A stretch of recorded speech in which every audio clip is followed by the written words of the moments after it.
ஆண்டவராகிய இயேசு கிறிஸ்துவின் நாமத்தினால உங்கள் ஒவ்வொருவரையும் நான் வாழ்த்தி வரவேற்கிறேன்.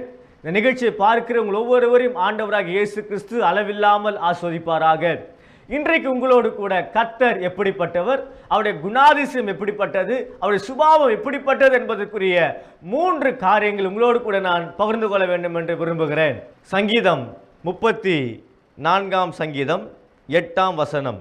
கர்த்தர் நல்லவர் என்பதை ருசித்து பாருங்கள், அவர் மேல் நம்பிக்கையாக இருக்கிற மனுஷன் பாக்கியவான். பிரியமானவர்களே, நாம் வாசித்த இந்த வேத பகுதியானது ஆண்டவராகிய தேவன் நல்லவர், அவரை ருசித்து பார்க்க வேண்டும், அவர் மேல் நம்பிக்கையாக இருக்கிற மனுஷன் பாக்கியவான் என்று இந்த வார்த்தை சொல்லுகிறது. பிரியமானவர்களே, இந்த வசனம் நமக்கு சொல்ல வருகிற காரியம் என்னவென்று சொன்னால், கர்த்தர் எப்படிப்பட்டவராய் இருக்கிறார் என்பதை பிரதிபலிக்கக்கூடிய பிரதிபலிப்பாக இருக்கிறது நாம் பார்க்கிறோம். ஆம் பிரியமானவர்களே, ஒரு நபரை குறித்து நாம் சரியாக சொல்லுவோம் என்று சொன்னால், அவரோடு கூட பேசும் பொழுது அந்த நபர் எப்படிப்பட்டவர் என்பதை நாம் சுலபமாக சொல்லிவிடுவோம்.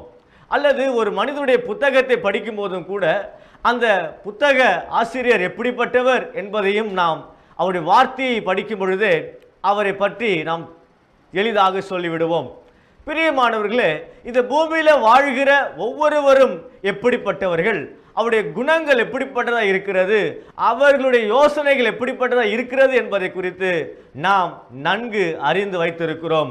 அதே போலதான் பிரியமானவர்களே, உங்களையும் என்னையும் வார்த்தையினாலே சிருஷ்டித்த கர்த்தராகிய தேவனுடைய சுபாவமும் அவருடைய தன்மையும் எப்படிப்பட்டவைகளாக இருக்கிறது என்பதை வெளிப்படுத்துகிற வார்த்தையாக இந்த சங்கீதம் 34 சங்கீதம் 8 வசனம் நமக்கு சொல்லுகிற பிரியமானவர்களே, கர்த்தர் நல்லவராகவே இருக்கிறார். பிரியமானவர்களே, இந்த பூமியில் வாழ்கிற ஒரு சிலர் நல்லவர்களாக இருப்பார்கள், ஒரு சிலர் நல்லவர்கள் போல வேஷமிட்டு நமக்கு முன்பாக தன்னை வெளிப்படுத்துவார்கள். ஆனால் எப்பொழுதுமே நல்லவராகவே இருக்கிறவர் ஒருவர் இந்த உலகத்தில் இருக்கிறார் என்று சொன்னால் அவர்தான் ஆண்டவராகிய கர்த்தர், ஆண்டவராகிய இயேசு கிறிஸ்து. ஆம் பிரியமானவர்களே, அவர் எப்பொழுதுமே நல்லவராகவே இருக்கிறார். அவர் ஒருபோதும் தீங்கு செய்கிற தேவன் அல்ல, தீமை செய்கிற தேவன் அல்ல. பிரியமானவர்களே, இதற்கு ஆதாரமாக இன்னும் சில வார்த்தைகள் நான் உங்களோடு கூட நான் பகிர்ந்து கொள்ள வேண்டும் என்று விரும்புகிறேன். என்னோடு கூட சேர்ந்து திருப்பிக் கொள்ளுங்கள். நாகும் 1 அதிகாரம் 7 வசனம் இப்படியாக சொல்லுகிறது, கர்த்தர் நல்லவர், இக்கட்டு நாளிலே அரணான கோட்டை, தம்மை நம்புகிறவர்களை அறிந்திருக்கிறார். பிரியமானவர்களே, இந்த தேவனுடைய வார்த்தையும் சொல்லுகிறது கர்த்தர் நல்லவர் என்பதை. இன்னொரு வசனத்தையும் உங்களுக்காக நான் வாசிக்கிறேன். சங்கீதம் 100 சங்கீதம் 5 வசனம் இப்படியாக சொல்லுகிறது, கர்த்தர் நல்லவர், அவருடைய கிருபை என்றென்றைக்கும், அவருடைய உண்மை தலைமுறை தலைமுறைக்கும் உள்ளது என்று சொல்லி. பிரியமானவர்களே, இந்த வாசித்த எல்லா வேத பகுதிகளிலேயும் ஆண்டவராகிய கர்த்தர் நல்லவர், நல்லவர், கர்த்தர் நல்லவர் என்பதை வெளிப்படுத்துகிற வார்த்தையாக இருக்கிறது. இதன் மூலமாக நாம் சுலபமாக அறிந்து கொள்ள முடியும் நம்முடைய ஆண்டவராகிய கர்த்தர் எப்படிப்பட்டவராக இருக்கிறார். ஆம் பிரியமானவர்களே, அவர் மிகவும் நல்லவராகவே இருக்கிறார். வார்த்தை சொல்லுகிறது, சுத்த இருதயமுள்ள இஸ்ரவேலர்களுக்கு கர்த்தர் நல்லவராகவே இருக்கிறார். வாழ்க்கையில் அநேகர் தீங்கு செய்திருக்கலாம், நன்மை செய்வேன் என்று சொல்லி உங்களை ஏமாற்றி போயிருக்கலாம், நீங்கள் மற்றவங்களை நல்லவங்க அப்படின்னு நீங்கள் நம்பி இருக்கலாம். ஆனால் பிரியமானவர்களே, நீங்கள் நம்பினவர்கள் உங்களை ஏமாற்றி விட்டு போயிருக்கிறார்கள். இந்த பூமியில் அநேகரை நீங்கள் நல்லவர்கள் என்று சிந்தித்து கொண்டிருக்கிறீர்கள், ஆனால் அவர்களை காட்டிலும் கர்த்தர் மிகவும் நல்லவராகவே இருக்கிறார். இன்னொரு வசனத்தையும் நான் உங்களுக்காக நான் வாசிக்கிறேன். சங்கீதம் 86 சங்கீதம் 5 வசனம். இங்கே சங்கீதக்காரனாகிய தாவீது சொல்லுகிறார், ஆண்டவரே, நீர் நல்லவரும் மன்னிக்கிறவரும், உம்மை நோக்கி கூப்பிடுகிற யாவர் மேலும் கிருபை மிகுந்தவராய் இருக்கிறீர். பிரியமானவர்களே, இந்த வாசித்த இந்த வேத பகுதி சொல்லுகிறது கர்த்தர் நல்லவராகவே இருக்கிறார், கர்த்தர் நல்லவராகவே இருக்கிறார், அவர் மன்னிக்கிறவராய் இருக்கிறார். மாத்திரமல்ல, மிகுந்த கிருபை உள்ளவராக இருக்கிறார். மிகுந்த கிருபை என்று சொன்னால் அளவற்ற கிருபை. ஆங்கிலத்தில் இவைகளை அன்லிமிட்டெட் கிரேஸ் என்று சொல்லுவார்கள். ஆம் பிரியமானவர்களே, உங்களை படைத்த தேவன், உங்களை சிருஷ்டித்த தேவன், உங்களுக்கு நல்லவராகவே இருக்கிற தேவன் அவர் சொல்லுகிறார், நான் உன் வாழ்க்கையில் நல்லவராகவே இருக்கிறேன். என் அன்பு மகனே, என் அன்பு மகளே, உன் வாழ்க்கையில் நன்மை செய்ய வேண்டும் என்று சொல்லி நான் விரும்புகிறேன். காரணம், என்னுடைய சுபாவமே நல்ல சுபாவம், என்னுடைய சுபாவமே நன்மை செய்கிற சுபாவம். பிரியமானவர்களே, இந்த வார்த்தைகளை நம்மளோடு கூட சொல்லியிருக்கிறேன். கர்த்தர் நல்லவர், கர்த்தர் நல்லவர். இரண்டாவதாக, ஆண்டவராகிய தேவன் எப்படிப்பட்டவர், அவருடைய குணாதிசயம் எப்படிப்பட்டவைகள் என்பதை குறித்து உங்களோடு கூட பகிர்ந்து கொள்ள வேண்டும் என்று விரும்புகிறேன். இதற்கு ஆதாரமாக நான் தெரிந்து கொண்ட வேத பகுதி 1 யோவான் 4வது அதிகாரம் 8ஆம் வசனம். தேவன் அன்பாகவே இருக்கிறார்.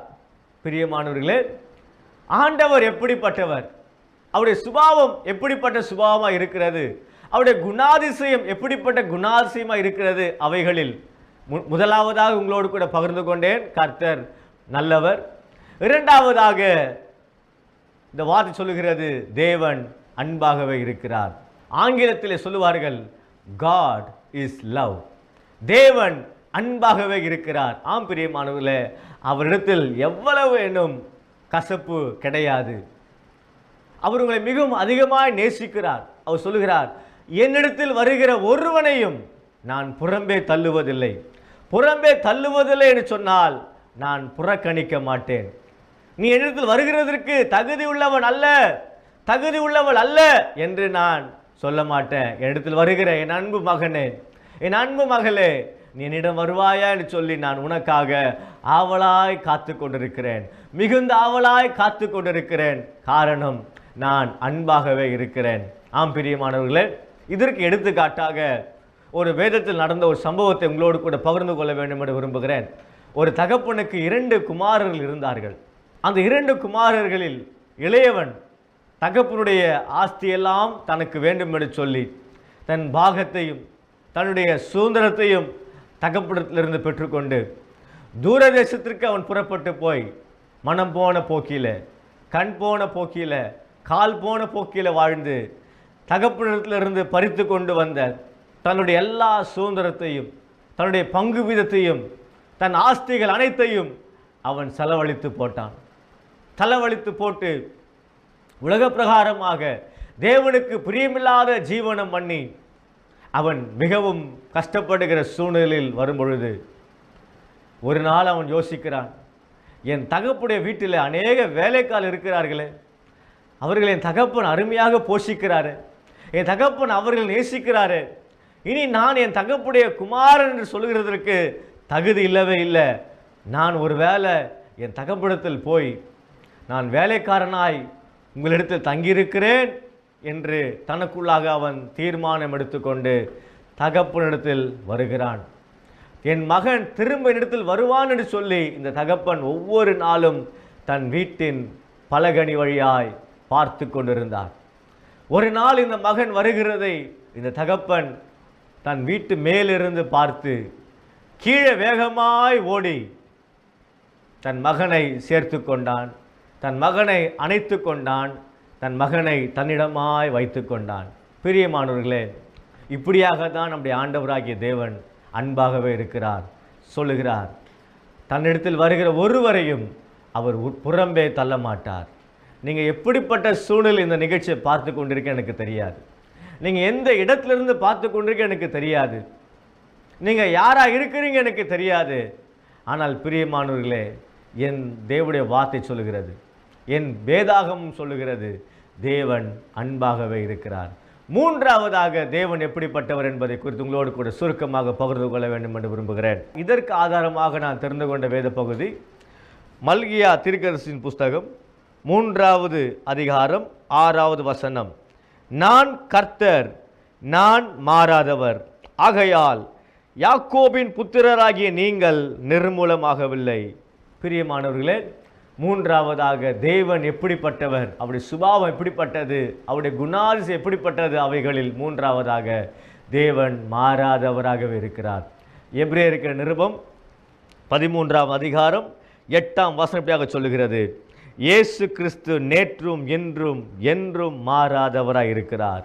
ஆம் பிரியமானவர்களே, ஆண்டவராகிய தேவனுடைய சுபாவம் மாறாத சுபாவம். அவர் மாறிடவே மாட்டார். தேவனுடைய வார்த்தை சொல்லுகிறது, பொய் சொல்ல தேவன் ஒரு மனிதன் அல்ல, மனமாற அவர் ஒரு மனு புத்திரனும் அல்ல. அவர் சொல்லியும் செய்யாதிருப்பாரோ, அவர் வசனத்தில் நிறைவேற்றாதிருப்பாரோ. சொன்னதை செய்து முடிக்கிற கர்த்தர். யாக்கோபை பார்த்து சொன்னார், நான் உனக்கு சொன்னதை செய்யும் அளவும் உன்னை கைவிடுவதில்லை சொன்னார். ஆம் பிரியமானவர்களே, சொன்னதை செய்து முடித்தார். இன்றைக்கு உங்கள் வாழ்க்கையில் சொல்லியிருக்கிற வார்த்தைகள் நிச்சயம் நிறைவேற்றுவார்.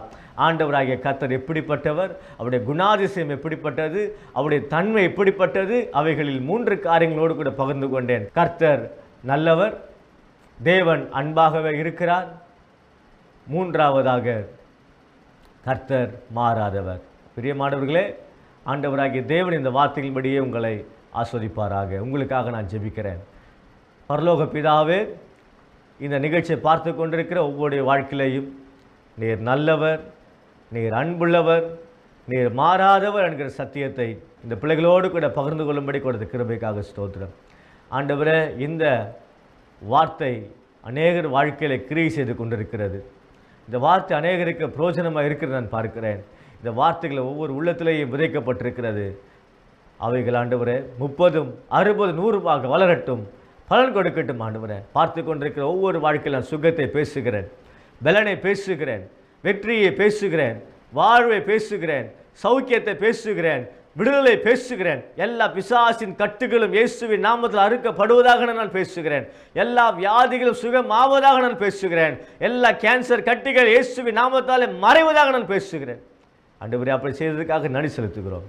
எல்லா துதிகன மகிமை ஒருவருக்கே செலுத்துகிறோம். இயேசுவின் மூலம் ஜெபிக்கிறோம் நல்ல பிதாவே, ஆமென்.